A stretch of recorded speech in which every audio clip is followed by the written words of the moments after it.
अस्सलाम वालेकुम नाज़रीन, ऑनलाइन इंडस्ट्री टीवी के साथ मैं हूं दिलबर खोकर।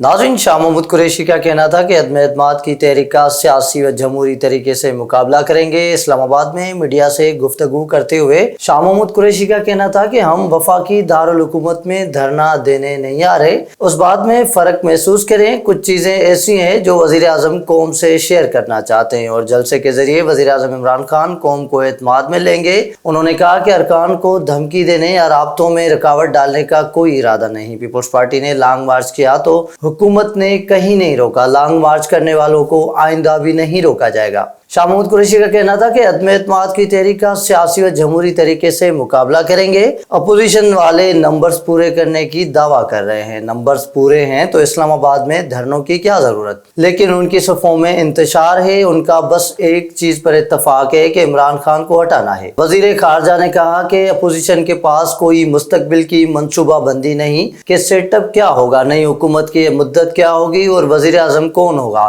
उन्होंने मजीद कहा कि अवाम उनकी असलियत जान चुकी हैं और लोग समझते हैं ये नापाक और गैर फितरी ताद है जो देर पा नहीं होगा। ये एक वक्ती बुलबुला है, लोग देख लेंगे। दूध का दूध, पानी का पानी होगा।